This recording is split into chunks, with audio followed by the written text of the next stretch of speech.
Being sorry comes and goes, but every day doesn't have to be a sorry story about you. That you eat and sleep bad, and that you do that. So you've got to work on it. The reason that people adjust the goal, the reason that they move it closer, the reason that they lower the bar and make it easier is because they're afraid. The difference is not your ability.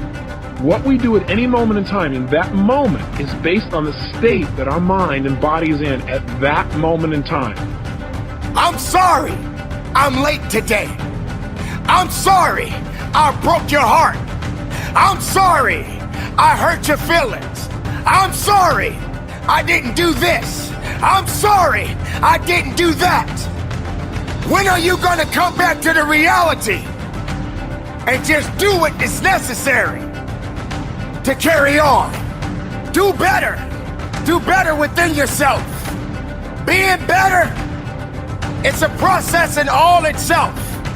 But sorry just won't cut it. Stop pretending and start doing. Because no one owes you anything. This is a reality check. Has anybody ever seen something for you that you didn't see it for yourself? I didn't see that for myself. Maybe that's why my favorite book says, eye is not seen, ear has not heard, nor has entered the heart of mankind what God has in store for you. Because of what he saw in me, he inspired me. He gave me a vision of myself beyond my circumstances, beyond my mental conditioning, and beyond the job where I was, because I thought I was just a disc jockey. I love that. I'm master of microphone. You drop me in any city, I can master a microphone. I can turn a city upside down with a microphone. But I had more in me than I was expressing, and I did not know it. And because of this encouragement, I became a community activist. Because of this encouragement, I started doing a talk show called Voice of the People. Because of this encouragement, when I got out of radio, I ran for the Ohio legislature, and I was elected. Stop making sorry your master. Stop making sorry your place of business. Sorry? What you sorry for? Are you sorry that you woke up this morning?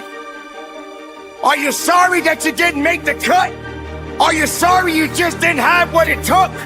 Stop being sorry and start doing better. Better within you. Better than anyone has ever seen. Better than your mistakes. Better than your failures. Better than those that doubted you. Sorry? You're not sorry. You just need to do better. Better is what you should be seeking, not sorry. And because of his encouragement, I passed 14 bills my first term. Because of his encouragement, I was elected 3 times and became the chairman of the Human Resource Committee. Because of his encouragement, I became a public speaker. Because of his encouragement, I became an author. Because of his encouragement, I did a show for King World called The Les Brown Show, and they paid me $5 million, $2 million not to speak. Because of his encouragement, I produced specials for PBS, public television. They said, you couldn't do that. You don't have a college education. It's educational television. Because of his encouragement, I did so many things I had absolutely no idea that I could do. I encourage you to live full and to die empty. There's more in you right now than just working on a job where they pay you just enough to keep you from quitting and you work just hard enough to keep from getting fired. And when you make the decision and identify that key area of your life that you need to make a radical change, things will begin to open up for you. In other words, what people can do is absolutely incredible. What they will do is usually disappointing. And the difference is not their capability, but rather what state are they in right now. If every time they think about public speaking, they associate fear or pain, that's going to change their state. And all of a sudden they're going to feel tight in their body and their whole emotional state will change and they're not going to get the most out of themselves. But if whenever they think of public speaking, they think of absolute pleasure, they're going to be in a great state of mind and they're going to get more out of themselves. I mean, think about it. When you're feeling really frustrated, do you behave the same way as when you're feeling like you're on a roll and things are flowing? Obviously not. You have the same ability, but things act and behave differently coming out of you. You speak differently, you communicate differently, everything changes.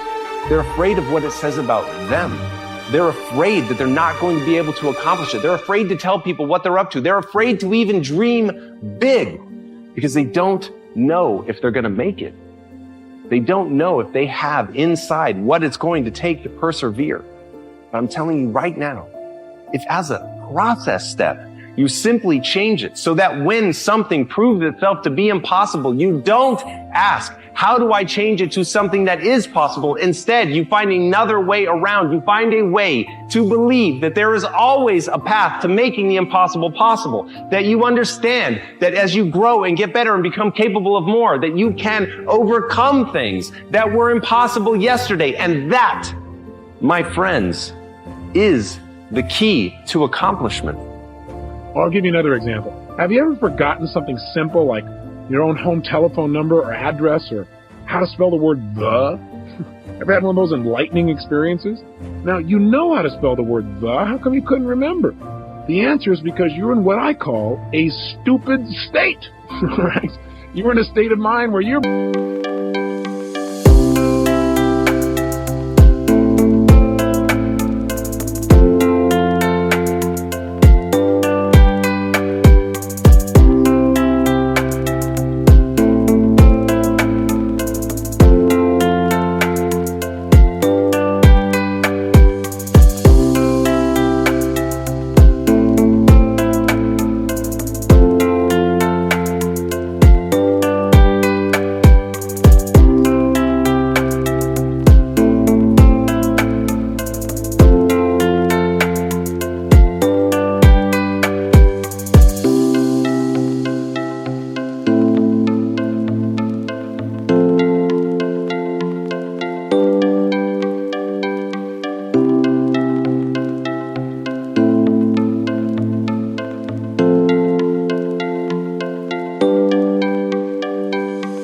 brain wasn't able to get a hold of the answers. The answers are there, but you couldn't get there.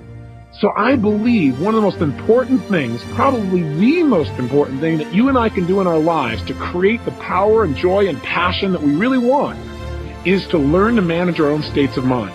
In fact, think of the cost of not managing them. If you don't manage your emotional state, it'll cost you virtually everything you want in your life. Friends, family, success, and just the joy that every one of us wants to experience on a daily basis. Hey, let me ask you a question. Is what happens in your life the thing that determines how you feel at any moment in time? Yes or no? In other words, it doesn't matter whether or not, for example, the economy is doing really strong as to whether or not you feel good.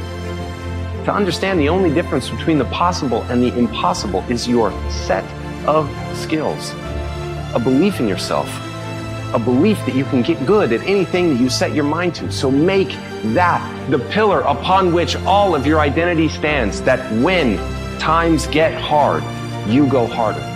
As Ernest Hemingway noted, the world breaks everyone, and afterward, many are stronger in the broken places.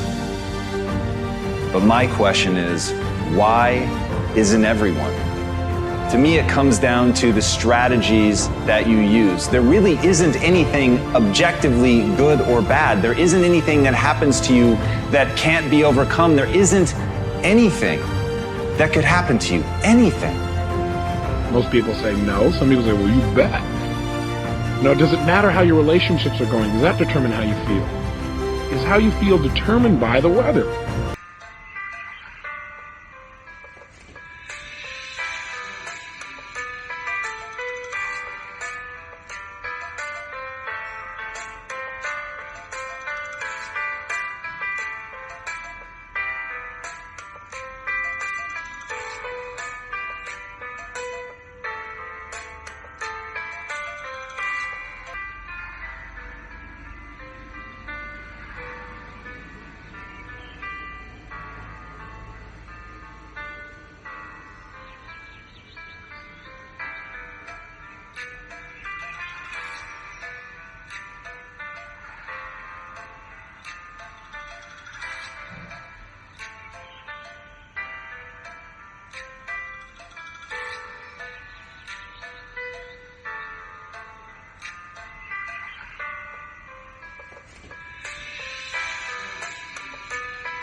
By how much sun or rain there is? Is it determined by how other people treat you? I'm here to tell you the answer to that is no. I'm not saying that it doesn't complement or support you feeling one way or another. I'm saying how you feel at any moment in time is purely designed and the result of how you are directing your own mind and body at that moment. What I'm saying to you is no matter what is happening in your life, you are in control of your own states. And once you understand that, number one, and number two, you use that ability, you now have control over your life at a whole new level. And you have more fun and joy and passion than you ever dreamed of once you take that responsibility and take that control. Now, for some people, when they say, well, that seems like a heavy responsibility, well, look at the opposite. What's the price of not managing your states?